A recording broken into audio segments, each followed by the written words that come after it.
안녕하십니까, 오토코더입니다. 이번 시간에는 지난 시간에 이어서 마이크로소프트 파워 오토메이트에서 코파일럿이랑 OCR을 구현해 보도록 하겠습니다. 자, 이 코파일럿이라는 단어를 처음 들어보시는 분들이 계실 수 있는데요. 마이크로소프트에서 모든 특히나 MS 오피스 기반으로 그 챗GPT라고 많이 불리는 우리 AI 있잖아요. 생성형 AI. 이 기능을 탑재한 모델로 보시면 되고요. 우리가 보통 예전에는 오피스 365여가지고 오피스 365로 이제 많이 불렸다면 지금은 이제 마이크로소프트 365로 많이 불리거든요. 이 마이크로소프트에 추가적으로 탑재된 영역이 이제 코파일럿이라는 건데요. 이 코파일럿이 뭐냐면 우리가 일종의 챗GPT한테 뭐 프롬프트로 이제 질문을 하잖아요. 그때 질문을 했을 때 우리가 원하는 문서의 형태, 원하는 PPT 형태, 원하는 워드의 어떠한 이제 형식의 템플릿을 만들어 주는 거 우리가 질문을 통해 가지고 해당 문서가 변환시켜 주고 AI에 의해 가지고 자동으로 생성해 주는, 마치 우리가 쓰고 계시는 챗GPT와 동일하게 코파일럿에서도 이렇게 구현을 할 수 있는 걸로 보시면 되고요. 아직은 이게 이제 베타 테스트로 이제 일부 기업들에 한해서 글로벌 기업 몇 개를 선정해 가지고 베타 테스트로 진행을 하고 있지만, 물론 제가 지금 이 영상을 찍고 있는 순간에 그리고 이후에 영상이 이제 나간 이후에 한참 이후에는 아마 이 마이크로소프트 코파일럿이 한참 활성화되고 잘 사용하고 되겠지만, 현재 지금 촬영하는 시점으로는 이렇게 베타 테스트를 하고 있는 부분이고요. 이게 마이크로소프트에서 굉장히 이제 밀어주고 있는 기능, 특히나 이 AI의 모든 걸 걸고 있다는 마이크로소프트의 취지를 볼 수 있는 부분입니다. 즉 제가 이걸 왜 말씀드리냐면요. 이 코파일럿을 쓰는 게 앞으로의 우리가 이제 생성형 AI, 즉 챗GPT와 같이 어떻게 잘 쓰냐에 따라 워드나 파워포인트나 뭐 엑셀이나 이거를 우리가 따로 함수를 걸거나 이럴 필요 없이 직접 여러분들이 원하는 기반으로 코파일럿한테 질문을 통해서 그 질문에 대한 답변을 바로 문서로 적용을 시켜주는 걸로 보시면 되고요. 코파일럿에 대한 질문이 좀 이제 말씀을 좀 많이 길게 하게 되는 이유가, 코파일럿이 어떤 건지에 대한 질문을 하시는 분들이 계셔가지고 제가 이 부분을 그냥 짧게 한번 설명을 드렸던 부분입니다. 결과적으로 지금 코파일럿은 우리가 지금 챗GPT와 같이 마이크로소프트가 빙 GPT, 빙챗을 썼던 부분에 이제 코파일럿이라는 용어로 이렇게 변화를 하고 있는 부분으로 보시면 되고, 이 부분에서 우리가 코파일럿을 통해서 우리가 이제 AI에 질문을 하고 그 질문한 내용에 대한 결과가 이제 리저트가 나옵니다. 자, 제가 퀘스천이라고 할게요. 퀘스천을 하면 질문에 대한 결과가 리저트로 나오고요. 이 결과 값을 우리가 스크린샷으로 뜰 겁니다. 스크린샷을 뜨고 이 스크린샷에 대한 데이터를 세이브로 할 거고요. 그리고 마지막으로 OCR 기능까지. 자, 이 OCR이 어떤 거냐면 이제 이 광학 어떠한 이제 이미지 처리를 한 이 부분들을 뭐 PDF가 될 수 있고 이제 이미지가 될 수 있고, 이거를 우리가 단어로 글자로 추출을 할 수 있는 일종의 이제 컴퓨터 비전의 기술로 보시면 되고요. 제가 이전 강의에서도 OCR에 대한 부분을 몇 번 했던 적이 있습니다. 특히나 OCR을 무료로 사용하는 버전에 대해서 어떻게 하는지에 대한 파이썬으로 강의를 했던 부분이 있는데, 그 부분을 혹시나 뭐 참고하시면 OCR에 대한 이해도가 조금 더 높아지지 않을까 제 개인적인 생각은 들고요. 어찌되었든 저희는 OCR을 통해 가지고 글자까지 추출을 하는 강의를 해보도록 하겠습니다. 자, 이 사용 라이브러리는 사실상 태스크, 즉 우리가 마이크로소프트 파워 오토메이트 데스크탑은 이러한 태스크 흐름 기반으로 우리가 이제 코드가 이제 노코드 또는 로우코드라고 해가지고 RPA 기능으로 우리가 어떠한 코드의 한 줄 없이 우리가 흐름들을 그냥 드래그 앤 드랍으로 원하는 코드 베이스의 어떠한 흐름들을 우리가 만들어 줄 수 있는 게 RPA로 보시면 되고요. 사용 문법은 사실상 파워 오토메이트 데스크탑 자체를 그대로 그냥 활용하는 걸로 보시면 됩니다. 저한테 또 이런 질문 하시는 분들이 계세요. 강사님, 파이썬을 쓸 수 있는데 굳이 파워 오토메이트를 써야 되는 이유가 있을까요? 라는 저한테 질문을 하시는 분들이 계신데, 여러분들은 어떤 걸 쓰셔도 상관은 없습니다. 제가 말씀드렸지만 제가 생각하는 자동화에 대한 지향하는 부분은 여러분들이 원하는 그리고 가장 간편하게 구현할 수 있는 기반에서의 자동화를 해주시면 되고요. 다만 여러분들이 이것저것 툴을 많이 활용할 수 있다고 한다면 파이썬을 구현해서 자동화할 수 있는 부분에서는 편하게 파이썬을 하지만 어떠한 뭐 예를 들면 어떤 게 있을까요?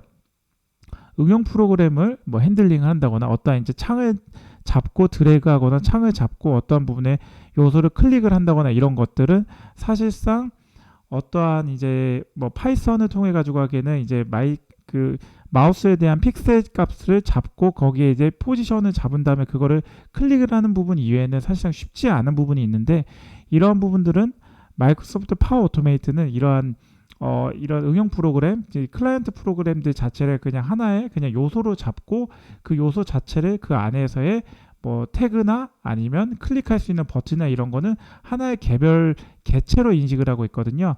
이거는 제가 차차 여러분들께 강의로 보여드릴 부분이고요. 어찌되었든 이 마이크로소프트 파워 오토메이트가 가지고 있는 강점을 이용한다면 여러분들이 어떠한 자동을 하든 두 개 합치든 원하시는 결과만 구현하시면 더 좋은 퍼포먼스를 낼 수 있다는 걸 말씀드리는 부분입니다. 네, 그러면 이제 강의로 바로 시작을 할 거고요. 좀 말씀이 앞단에 길었는데 우리가 지금 코파일럿에 대한 사이트는 여기입니다. 제가 뭐 이것저것 이제 테스트를 했던 부분으로 인해 가지고 지금 이렇게 된 건데요. 자, 빙에서 예전에 제가 이제 빙 GPT 뭐 이제 빙 챗이라고 해가지고 이제 챗 GPT와 더불어서 이제 뭐 이제 마이크로소프트에서 사용하고 있는 이러한 이제 오픈 AI 베이스의 애저 오픈 AI죠. 이제 이쪽에서는 이제 빙이라는 게 자체가 이제 마이크로소프트 애저라는 클라우드 안에서의 쓰이고 있는 뭐 이제 AI 서비스인데요. 여기서 제가 질문을 하겠습니다. 어떤 질문을 하냐? IPA란 무엇인가라고 한번 질문을 해볼게요. 자, 이거를 저는 이렇게 지금 이렇게 질문을 했잖아요. 그러면 이제 IPA는 로보프스를 자동화를 의미합니다. 이전에는 뭐 이런 식으로 이제 내용이 나오는데 자, 이 내용을 제가 여기에 이렇게 직접 타이핑을 하는 게 아니라 마이크로소프트 파워 오토메이트 데스크탑을 이용해 가지고 아주 간편하게 어떻게 질문을 하는 거를 보여드리도록 하겠습니다. 우선 그것부터 들어갈 건데 자, 여러분들 마이크로소프트 파워 오토메이트를 한번 열어보시고요. 저는 기존에 열려 있는데 이 열려 있는 거에서 저는 새 흐름을 해서 만들어 보도록 하겠습니다. 새 흐름은 저는 오토코더라는 이름으로 만들 거고요. 저는 여기서 이제 오토코더라는 흐름으로 만들고 여기에 클릭 만들기를 누르면 이제 그 다음으로 마이크로소프트 파워 오토메이트 이 부분이 새롭게 생성이 되시는 걸 볼 수 있습니다. 뭐 이제 저랑 같이 하니까 많이 익숙해지셨을 것 같은데요. 다시 한번 설명을 드린다면 이 좌측은 작업창, 즉 여러분들이 원하는 내용들을 드래그 앤 드랍으로 이제 원하는 내용들을 이제 끌고 와서 사용을 하면 되고요. 어느 정도는 좀 이제 완성도가 있는 부분으로 만들어진 부분이 있는데 이 파워 오토메이트도 역시나 마이크로소프트에서 계속 업데이트를 해주면서 새로운 기능이 뭐 지속적으로 업데이트되고 출시되고 여기에 반영이 되어 있는 부분으로 참고를 해주시면 됩니다. 그래서 제가 지금 강의하고 있는 이 시점보다 여러분들이 지금 활용하고 있고 그리고 강의를 보고 직접 활용하려는 시점에서 더 많은 기능이 들어갈 수도 있는 점 참고 부탁드리고요. 네, 그러면 중간은 어떤 거냐? 이제 여러분들이 내용들을 이제 흐름들을 가지고 온 거를 그냥 위에서부터 밑으로 쭉 실행할 수 있는 기반으로 이제 여기서 작업 워크플로우가 흐르는 거고요. 여기 하위 흐름이 있는데 이 하위 흐름을 통해 가지고 어떠한 부분을 이제 만들면은 이 하위 흐름도 여기에 여러분들이 만든 게 여기에 이렇게 나오거든요. 이 부분에서 뭐 실행을 따로 하고 결국에는 제가 말씀드리고 싶은 건 메인에서 항상 시작을 하는데 이 메인에서 실행을 하다가 하위 흐름으로 들어가서 하위 흐름에 새로운 흐름도 쭉 실행을 하고 다시 하위 흐름이 다 끝나면 바로 다시 이렇게 들어와서 메인에서 다시 시작하는 부분으로 보시면 됩니다. 이거는 제가 강의를 지속적으로 하고 있는 부분에서 나중에 뭐 기회가 된다면 차차 말씀을 드리고 보여드릴 부분인 점 참고 부탁드리고 그리고 이 우측은 변수인데요. 자, 이 변수는 사실 여러분들이 간단한 부분에서는 변수를 많이 볼 일이 없는데 진짜 뭐 이 흐름도가 이제 이 노코드 베이스이긴 하지만 어쨌든 여기에 이제 드래그 앤 드랍으로 끌고 오는 것들이 한 20개, 뭐 30개 이렇게 길게 되면은 사실상 오류가 나는 부분에서의 여러분들이 확인할 수 있는 게 여기에 이제 디버깅하기 위한 디버깅 동그라미를 부분을 이제 체크를 해주고 그 다음에 실행을 했을 때 하나하나 실행하는 게 바로 이거고요. 하나하나 이제 그 다음에 넥스트가 어떻게 되는지에 대한 부분을 체크를 해주면서 거기서 흐름 변수들 그리고 이 변수들이 바뀌는 과정들을 여러분이 직접 보면서 이 부분이 잘못됐구나라는 부분을 체크를 하고 그런 부분에서 이제 확인할 수 있는 게 이제 변수 쪽이고요.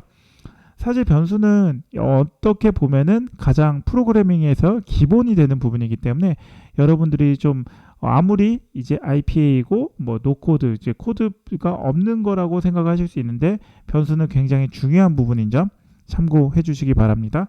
자, 그러면 이제 제가 뭐부터 할 거냐면요. 우리가 새 마이크로소프트 엣지를 먼저 시작을 해보도록 하겠습니다. 마이크로소프트 엣지. 자, 여러분들 말씀드리고 싶은 거는 여러분들이 지금 크롬을 사용하든 마이크로소프트 엣지를 사용하든 뭐 중요한 거는 어쨌든 브라우저를 쓰는 건데요. 저는 가급적 엣지를 사용하도록 권장을 드립니다. 왜냐하면 엣지 자체가 마이크로소프트에서 이제 출시한 브라우저고요. 뭐 인터넷 익스플로러가 이제 뭐 보안 취약점 때문에 이제 뭐 11로 이제 종료되면서 마이크로소프트 엣지를 이제 마이크로소프트에서 브라우저로 새롭게 나온 제품인데 어떻게 보면 마이크로소프트가 갖고 있는 모든 생태계가 이 엣지를 통해 가지고 뭐 코파일럿이든 뭐든 이런 유기적으로 연동을 하는 부분에서 굉장히 편리하게 잘 만들어 두었기 때문에 여러분들이 크롬에 익숙하더라도 저는 가급적 파워 오토메이트 데스크탑을 쓰거나 파워 오토메이트 클라우드 버전을 쓸 때 엣지를 사용하는 걸 권장을 드립니다. 네, 그래서 저는 엣지를 끌고 올 거고요. 여기서 저는 어떤 걸 쓸 거냐면 새 인스턴스 시작을 해서 이니셜 URL에 제가 아까 테스트를 할 때 어떤 거였죠, 여러분들? 여기 안에서 제가 지금 이 부분을 컨트롤 C, 컨트롤 V에서 복사 붙여넣기를 할 겁니다. 그리고 여기서 뭐 그냥 뭐 다른 건 별거 없고요. 그냥 그대로 그냥 넣으면 됩니다.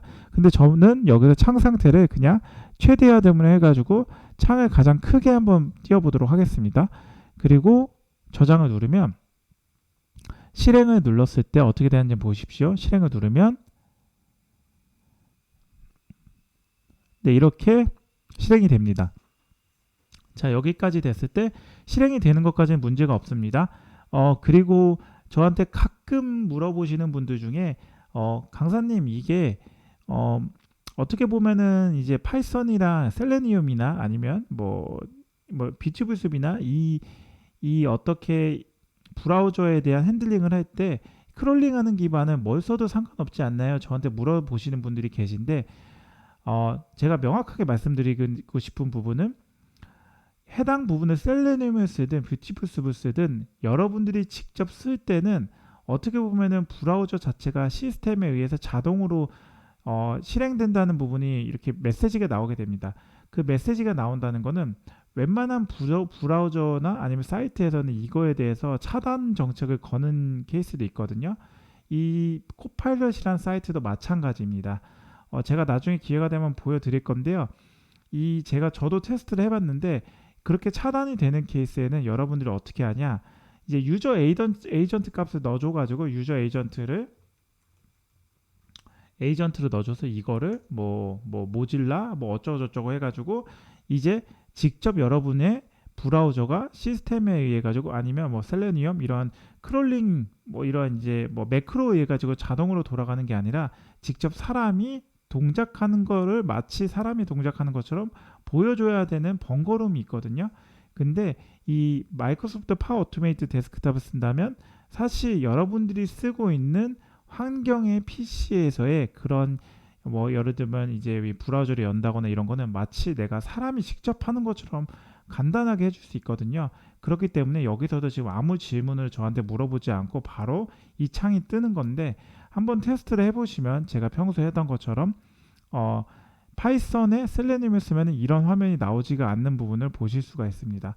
그냥 참고차 말씀드렸고 어찌되었든 저는 저장을 눌러서 이 화면이 잘 나오는 걸 보실 수 있었습니다.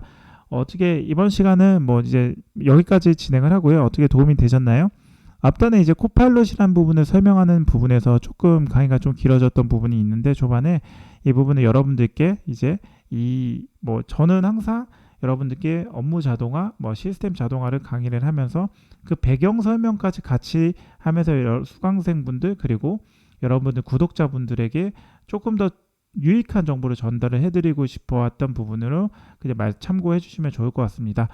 이번 시간 어떻게 도움이 되셨나요? 도움이 되셨다면 좋아요와 구독, 알람 설정을 해주시면 제가 이 채널을 지속적으로 유지하고 컨텐츠를 개선하는 데 큰 힘이 됩니다. 아울러 영상 잘 보고 계시다면 감사의 말씀 전달해 주시면 제가 큰 힘이 될 것 같습니다. 네, 긴 영상 봐주셔서 감사하고요. 오늘 하루도 좋은 하루 되십시오. 지금까지 오토코드였습니다. 감사합니다.